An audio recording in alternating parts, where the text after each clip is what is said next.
Would you guys quit distorting what I'm saying? Do you think he's the worst Republican to run against Barack Obama on the issue of health care because he fashioned the blueprint? I've been saying it in every speech. Quit distorting my words. If I see it, it's bull.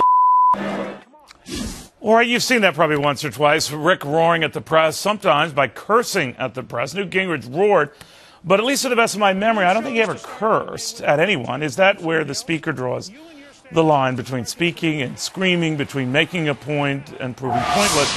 Well, who better ask than the former speaker himself? Speaker, very good to have you. Good to be with you. A lot of big issues to get into, but I do want to address some of these theatrics first, if you will indulge me. Do you think this kind of behavior is hurting your opponent? I have no idea. I think people get tired. People make. In my career, I've made a number of mistakes, things I wish I hadn't said or done. I suspect whatever damage is done to him is a lot less than the damage Barack Obama just did by being caught on microphone promising to sell out our missile defense right after the election.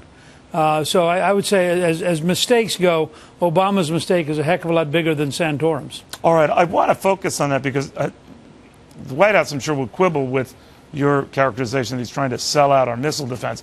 This is from a conversation picked up off mic with the president and the leader of Russia. This is earlier. This is my last election for you. Yeah. After my election, I have more flexibility. Yeah. Okay. I understand.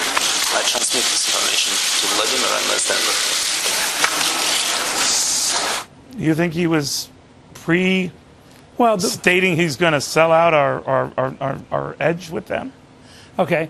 The Russians want him to dramatically back down on missile defense. The president's essentially saying, give me some space till the election. I've got a lot more flexibility after the election. What do you think he's saying?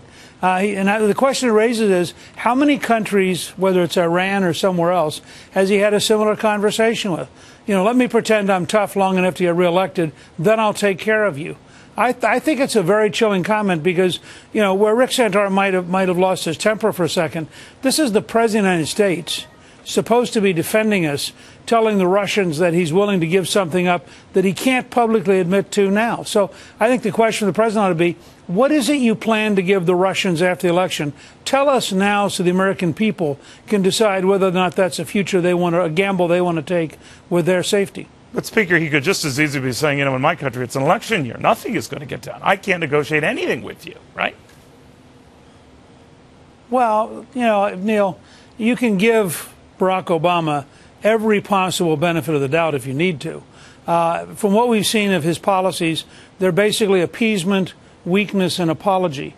So it strikes me it's much more likely he was saying to his good old friend there, wink, wink, let me get done with the American people and I'll take care of you.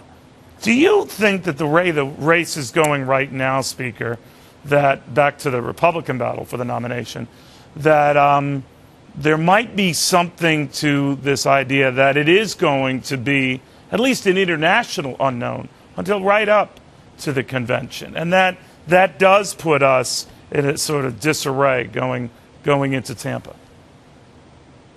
Well, I don't know yet. I mean, if Mitt Romney can get a majority, then he gets a majority. But if he can't, and out of the first 10 million votes cast, 6 million were not for Romney, only 4 million were for Romney. So if he ends up short, we'll probably have a 60-day national dialogue between June 26th and the convention opening in August. I don't know that that's bad for the country. Whoever ends up as the nominee is going to have tremendous attention from the acceptance speech on. The case against Obama is pretty clear-cut. It'll be very clear-cut by then. I've talked about $2.50 a gallon gasoline, for example, in contrast to where Obama is taking us. You can talk about balancing the budget as compared to the size of his deficits. You can talk about the worst recovery since the Great Depression. I mean, it's pretty obvious what the case against Obama is, and I think you can make it in 60 days between the convention and the general election. But in the end, to echo a point you made last week, Speaker, whoever the nominee is, Mitt Romney, Rick Santorum, I guess even Ron Paul, you would support him. Absolutely. Look, we're in a situation where Barack Obama is so bad for the future of this country, and I think in some ways so dangerous, that I would absolutely be for the other candidate. I think they'd feel the same way. We each have a different view of who ought to be the best candidate, and I think I could probably debate Obama better than my colleagues. But all of us are united, I think, in a belief that we have to defeat Barack Obama for the future of this country. So you took Rick Santorum at his word last week, especially when he was with me, where he said, that was not what I meant to say, that I would opt for Barack Obama over Mitt Romney. Look, I think all of us occasionally get tired. We all occasionally make mistakes. He recovered, when he said it, I said, that's wrong, and I disagree with him. But by the next day, he had taken it back, and I take him at his word. I think Rick's a party leader, and he has a long history of helping the Republican Party. And again, I think Governor Romney would tell you the same thing. If I'm the nominee, he'll be for me. If he's the nominee, I'll be for him. Our united goal is to replace Barack Obama and to win the Senate and to have a decade of real reforms that move us back to a balanced budget, to a dynamic economy, and to an American energy policy so that no future president ever again bows to a Saudi king. But, Speaker, do you think there is something to this argument that conservatives within the Republican Party, they're not going to vote for Barack Obama, but they might not eagerly vote for the Republican nominee if he were Mitt Romney? They might just sit home.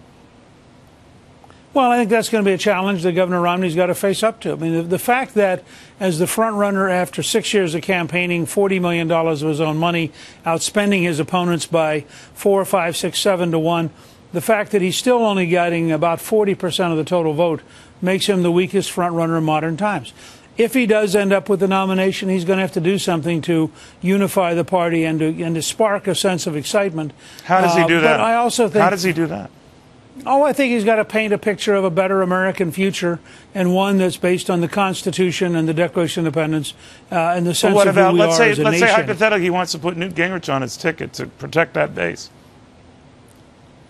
I don't think, Neil, I have such a strong personality, and I am so committed to ideas that I can't quite imagine anyone doing that. That might have been a step further than makes sense. You've known me a long time. But Mitt Romney, really, Speaker, Mitt Romney asked you, said, Newt Gingrich, I've got a short of this base. You're very popular with that base. You're my guy. Look, you'd say no?